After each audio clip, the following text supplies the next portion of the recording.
Selamat pagi, Assalamualaikum warahmatullahi wabarakatuh. Saya Gati Dwi Yuliana MSI, pengajar Ilmu Komunikasi, Fakultas Ilmu Komunikasi Universitas Pancasila. Hari ini saya akan menerangkan tentang mata kuliah teori komunikasi.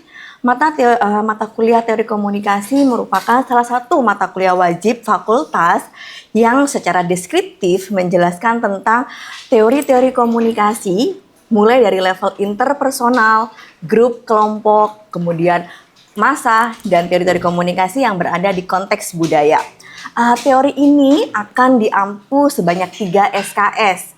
Dengan ketiga-tiga SKS-nya ada di porsi teoritis, karena memang sesuai namanya yaitu teori komunikasi. Nah, untuk sistem penilaian di mata kuliah teori komunikasi ini ada 3, yaitu partisipasi, kemudian kognitif yang akan dibagi menjadi UTS, ujian tengah semester, dan UAS, ujian akhir semester, dan kemudian terakhir adalah project sesuai dengan kurikulum OBE. Nah, untuk penilaiannya akan dibagi menjadi porsi yang proporsional 20, 20, lalu 40, dan 10% untuk masing-masing komponen penilaian tersebut. Nah, untuk materi-materi utama yang akan diajarkan di mata kuliah ini, yaitu seperti yang dideskripsikan di awal, mulai dari level interpersonal, berarti semua teori yang menaungi interaksi manusia di level unit terkecilnya, yaitu antara 2 orang dengan orang yang lainnya. Yang membedakan interpersonal adalah manusia yang satu mengenal lawan bicaranya manusia yang lain secara personal atau pribadi. Jadi bukan orang asing atau strangers gitu kan, yang tidak mengenal kepribadian atau konteks latar belakang lawan bicaranya. Kemudian di materi yang berikutnya, di level teori komunikasi grup atau kelompok, kemudian unit analisis ini berkembang menjadi lebih banyak, yaitu kumpulan atau beberapa individu yang berinteraksi bersama dan menjalin proses komunikasi. Mulai dari kelompok kecil, kemudian beranjak pada kelompok-kelompok yang lebih besar dengan struktur dan peraturan yang lebih tegas di level organisasi. Berikutnya, di level yang paling tinggi untuk jumlah unit analisis atau orang-orang yang terlibat dalam komunikasi, yaitu di level komunikasi massa. Di level komunikasi massa, kita akan menyebutnya adalah halayak atau audiens, di mana halayak itu menjadi heterogen, tidak bisa diidentifikasi per individu seperti apa karakteristiknya, yang biasanya melibatkan media, sehingga memang komunikasinya bisa dari satu ke banyak atau banyak ke banyak, karena memang teknologi berubah sehingga media juga berubah. Selain itu, kita akan belajar tentang teori-teori komunikasi yang ada di konteks budaya. Di konteks budaya ini, kita akan mempelajari di semua level, baik itu interpersonal, grup kelompok, maupun massa. Yang membedakan adalah latar belakang terjadinya komunikasi ini dengan di setting atau berada di konteks budaya. Artinya kita akan melihat bagaimana latar belakang terkait cara orang itu hidup, cara mereka berpikir yang akan mempengaruhi proses komunikasinya. Berikut ini ada modul yang bisa dipelajari dan membantu untuk mempelajari secara utuh dan mendalam terkait tentang teori komunikasi. Jadi untuk mempelajari teori-teori komunikasi itu kita tidak bisa langsung belajar satu teori ke teori berikutnya, karena kita butuh pemahaman yang mendasar atau fundamental terkait apa itu teori sebenarnya. Kemudian pendekatan-pendekatan teori yang ada untuk membedakan teori secara ekstrim kutubnya, utara dan selatan, sehingga satu teori nanti kita akan tahu bagaimana teori tersebut dipakai untuk melihat dunia. Kemudian ada tradisi teori. Tradisi teori ini akan mengelompokkan teori-teori yang sebegitu banyaknya, terutama dalam perspektif komunikasi, untuk berada di satu wilayah yang berbeda dengan wilayah yang lain berdasarkan apa? Kesamaan antar teori yang ada.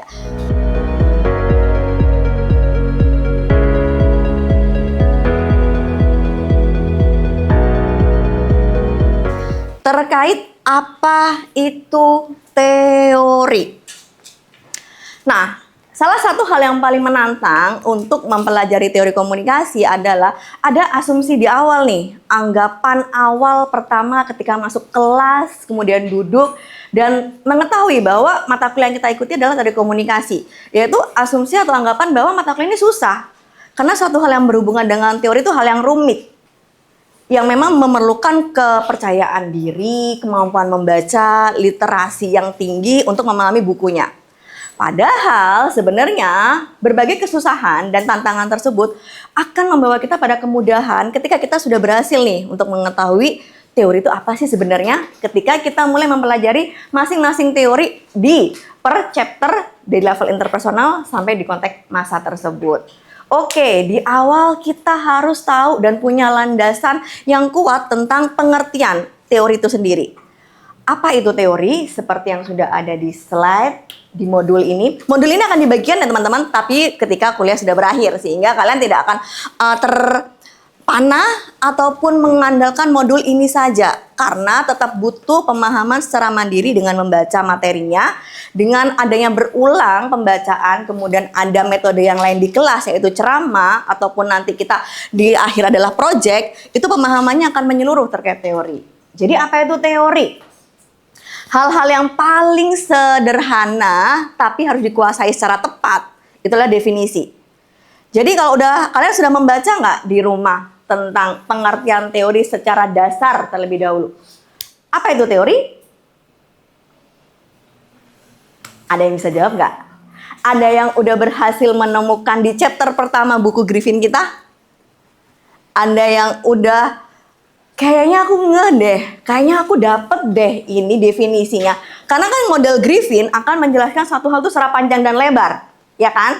Sehingga kita sendiri ketika membacanya dengan tepat, kita bisa menyimpulkan nih, oh jadi yang dimaksud dengan teori itu apa? Dari ulasan panjang dan lebar yang dikisahkan. Kenapa saya bilang dikisahkan? Karena gaya belajar Griffin adalah dengan bercerita atau storytelling. Jadi nggak langsung. Teori komunikasi adalah nggak. Griffin tidak pernah memberikan ulasan dengan style atau pendekatan seperti itu. Tapi lewat cerita yang panjang sampai kita berada di pemahaman tertentu untuk menyimpulkan. Hasil bacanya apa? Apa itu teori? Sebuah kumpulan dugaan. Sebuah kumpulan dugaan. Good. Buat mengawali tentang definisi teori, statement tentang sebuah kumpulan dugaan. Yang artinya dugaannya itu nggak boleh satu. Dugaannya itu harus beberapa. Dugaan dalam rangka apa? Dugaannya kita pakai untuk apa? Dugaannya ngapain ini? Sekumpulan dugaan. Terus dugaannya ngapain? Untuk menganalisis. Apanya yang dianalisis?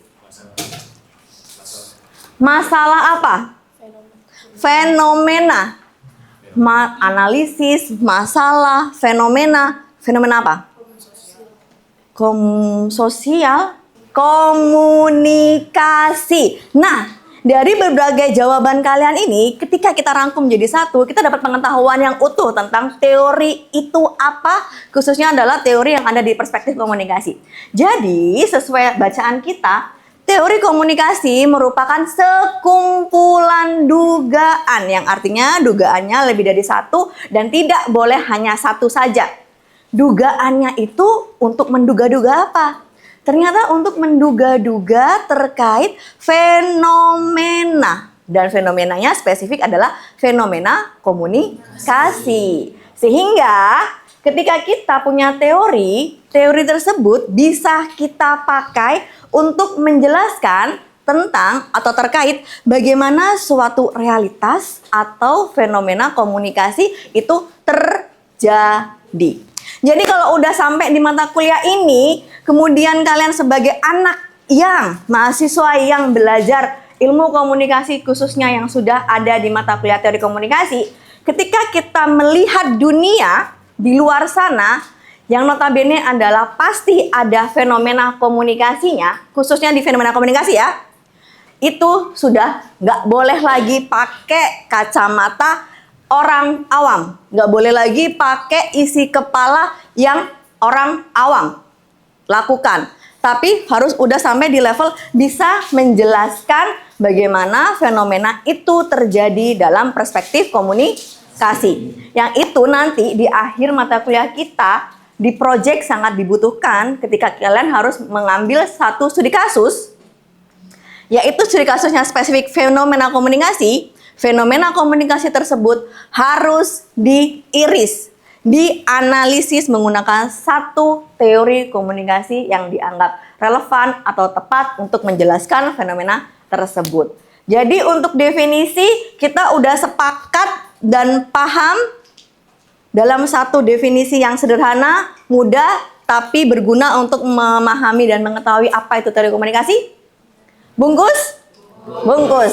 Berarti hal yang lebih rumit lagi adalah ketika kita harus ngomongin komunikasi itu sendiri. Komunikasi adalah all about message. Good. Kas ini pinter ya. Sayap kanan sayap kirinya imbang gitu kan. Kalau mau di-battlein, gak harus battle juga sih.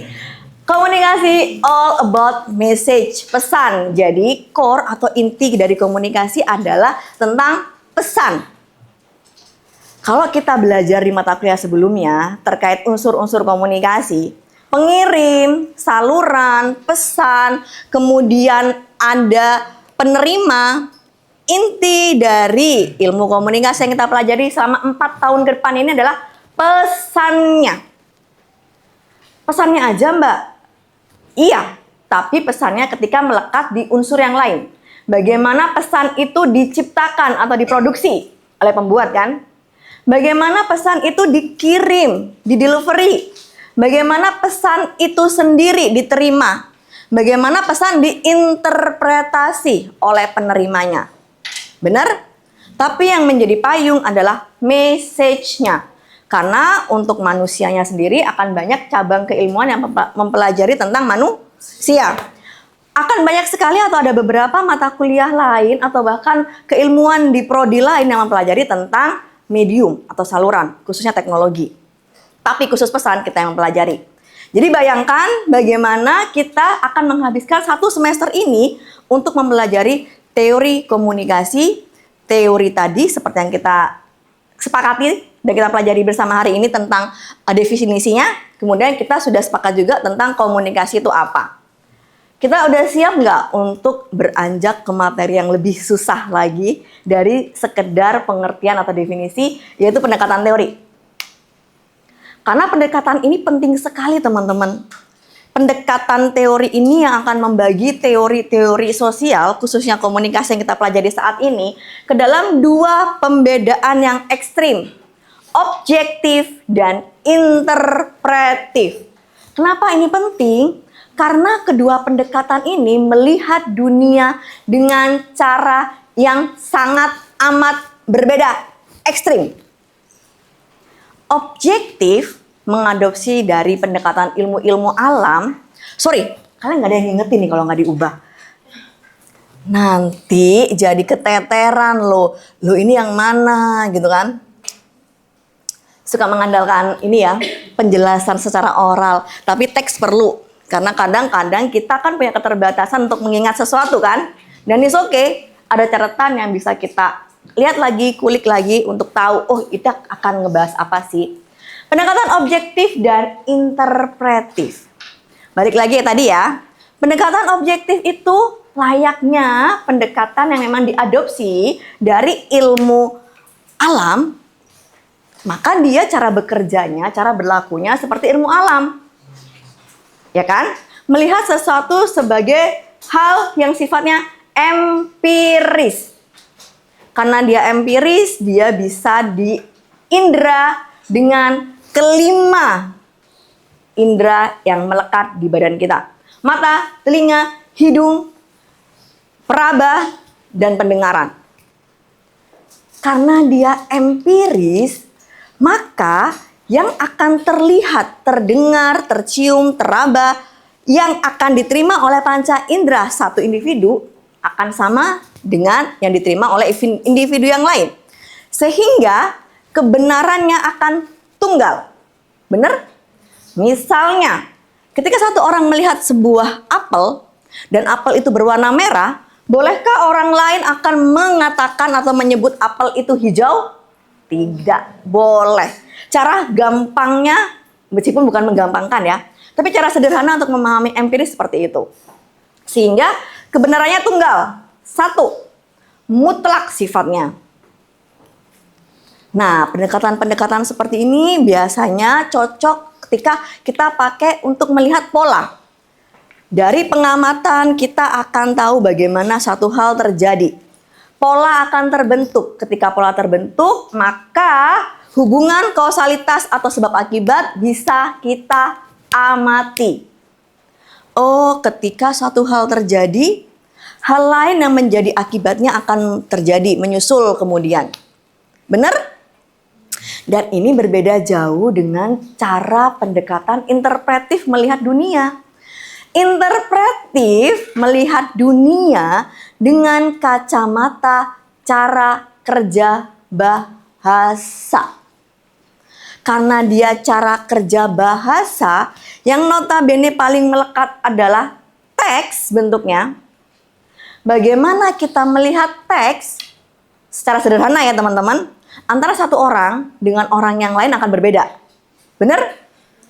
Bagaimana kita membaca, bagaimana kita mendengar sekalipun. Teks, baik itu di film, lagu, buku, bagaimana kita mengamati hal-hal tersebut, memahami hal-hal tersebut antara satu individu dengan individu yang lain pasti berbeda nggak? Pasti berbeda. Itu kenapa pendekatan interpretif selalu memiliki keyakinan bahwa kebenaran itu jamak, tidak tunggal. Suatu hal bisa menjadi benar pada konteksnya masing-masing. Ini terlihat bahwa bagaimana cara kedua pendekatan ini melihat dunia sangat berbeda secara ekstrim kan? Ini modal kita untuk belajar teori.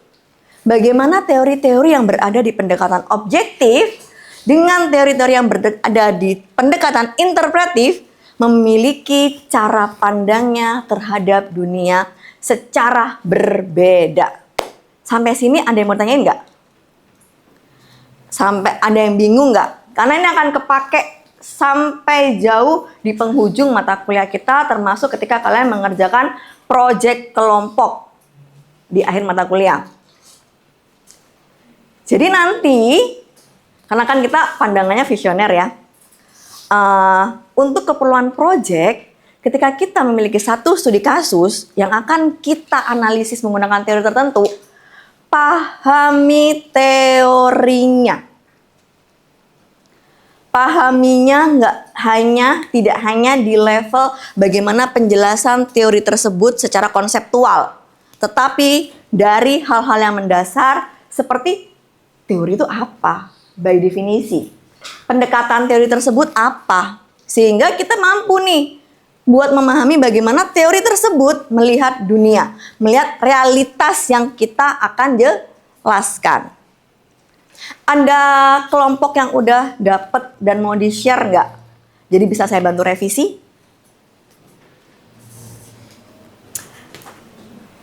Caranya mungkin dengan berbagai pemajuan kita tiap minggunya, ya kan?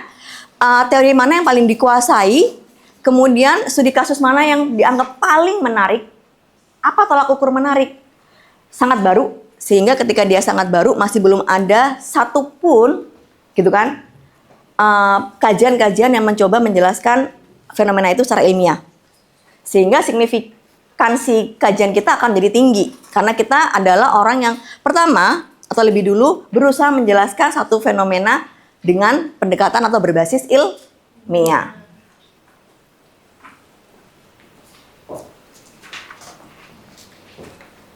Setelah ini akan bersiap untuk mempelajari berbagai teori di tiap levelnya, ya kan? Mulai dari interpersonal, kelompok dan organisasi, kemudian kita akan sampai di massa dan konteks budaya. Penjelasan dasar ini sangat berguna ketika kalian akan mempelajari every single teori-teori tersebut. Termasuk secara aplikatif ketika dipakai secara langsung untuk melihat dunia fenomena komunikasi itu berjalan seperti apa. Jadi udah nggak bisa sambil lalu ketika kita melihat dunia di luar sana, baik secara langsung ataupun termediasi ketika kita membuka sosial media kita, melihat berbagai unggahan akun-akun lain dan lewat begitu saja sudah tidak boleh dan tidak bisa terjadi ketika kita mahasiswa komunikasi sudah mempelajari teori komunikasi. Kita akan lebih mampu untuk melihat semua fenomena tersebut dalam perspektif komunikasi dan bisa menjelaskan fenomena tersebut secara ilmiah meskipun dipakai untuk keperluan hal-hal yang praktis. Demikian 2 di antara 14 materi pertemuan di mata kuliah teori komunikasi. 2 pertemuan awal ini merupakan pertemuan yang menjadi fondasi atau landasan utama untuk mempelajari teori-teori komunikasi. Karena kedua materi dasar ini yang nantinya bisa membantu kita memahami setiap teori ketika mereka menjelaskan bangunan konsep teorinya masing-masing. Harapannya adalah ketika kita mempelajari teori-teori komunikasi dan memahami bagaimana penjelasan masing-masing teori komunikasi, kita secara praktis, tidak hanya secara teoritis, mampu memahami bagaimana teori-teori tersebut ketika kita menggunakan teori itu secara praktis untuk melihat berbagai realitas ataupun fenomena komunikasi yang terjadi di sekitar kita. Tidak hanya fenomena-fenomena yang berlangsung secara tatap muka, tetapi fenomena-fenomena yang lebih kompleks, misalnya yang sudah termedium atau termediasi oleh teknologi, yaitu berbagai aktivitas kita di sosial media. Bagaimana kita membuka, kemudian kita terlibat, kemudian kita berada di interaksi dalam media sosial, itu akan membawa satu dinamika yang sangat cepat prosesnya. Nah, ketika kita tidak diimbangi dan dibarengi dengan kemampuan untuk melihat bagaimana proses komunikasi yang berlangsung di dalamnya, kita akan menjadi kewalahan ketika kita berinteraksi di sosial media. Berbeda ketika kita sudah bisa melihat fenomena komunikasi dari berbagai sudut pandang, perspektif, dan angle berdasarkan pemahaman-pemahaman, wawasan-wawasan yang kita ketahui di level komunikasi, kita harapannya bisa menjadi lebih jernih, lebih bijak untuk menilai, untuk mengambil keputusan, perilaku komunikasi apa yang akan kita ambil, komunikasi apa yang akan kita lakukan ketika di media sosial sekalipun. Dan ini sangat relevan untuk kehidupan sekarang di semua usia, baik dari semua generasi, tidak hanya anak muda, tapi khususnya anak muda yang memang mempelajari mata kuliah di semester ini. Terima kasih untuk partisipasinya, untuk beberapa menit di awal untuk ikut mempelajari tentang apa itu teori komunikasi dan dasar-dasar apa yang kita perlukan untuk mempelajari teori komunikasi secara mandiri di pertemuan-pertemuan berikutnya. Terima kasih atas perhatiannya. Assalamualaikum warahmatullahi wabarakatuh. Selamat pagi semuanya.